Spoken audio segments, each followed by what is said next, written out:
মুহূর্তে আমরা রংপুর শহরে অবস্থিত ৭২ পদাতিক ব্রিগেডের অধীনে ৩০ বেঙ্গল রংপুর জেলার খেরপালা এলাকায় একটি অভিযান পরিচালনা করি এবং এই অভিযান পরিচালনার সময় রংপুর এলাকায় চাঁদাবাজি এবং ছিনতাইকারীর সাথে সম্পৃক্ত শীর্ষ সন্ত্রাসী সোহাগকে আমরা আটক করি এবং পরবর্তীতে তার বাসায় আমরা অভিযান পরিচালনা করি এবং অভিযান পরিচালনার সময় তার বাসা থেকে আমরা ছুরি, রামদা, চাকু এবং ভয় প্রদর্শনের জন্য খেলনা পিস্তল আমরা উদ্ধার করি, যেগুলো আপনারা অলরেডি দেখেছেন।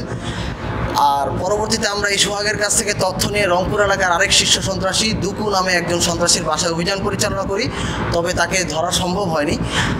উল্লেখযোগ্য যে রংপুর এলাকায় সোহাগ এবং তার গ্যাং ঈদুল আজহা পূর্ববর্তী এবং পরবর্তী সময় ছিনতাইকারী এবং চাঁদাবাজি কার্যক্রম পরিচালনা করে আসছিল। তো যেহেতু তাকে আমরা আটক করেছি, তো আমরা রংপুরবাসীকে আমরা আশ্বস্ত করতে চাই যে আপনারা যে কোনো বিষয় অবশ্যই সেনাবাহিনীকে জানাবেন এবং অবগত করবেন। অবশ্যই সেনাবাহিনী এর বিরুদ্ধে দ্রুত অ্যাকশন নেবে।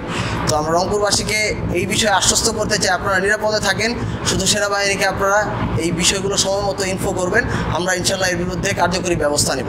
অবশ্যই সেনাবাহিনী সবসময় এটাতে জিরো টলারেন্স আমাদের থাকবে। আমরা রংপুরবাসীকে আশ্বস্ত করতে চাই যে আপনারা নিশ্চিন্তে থাকেন। যে কোনো ধরনের অন্যায় কার্যক্রম যদি আপনারা পরিলক্ষিত করেন, অবশ্যই সেনাবাহিনীর আপনাদের নাম্বার দেওয়া আছে সবাইকে, সেনাবাহিনীকে একটা কল করলে বা ইনফো করলে আমরা সেনাবাহিনী অবশ্যই দ্রুত এটার কার্যকরী ব্যবস্থা গ্রহণ করব।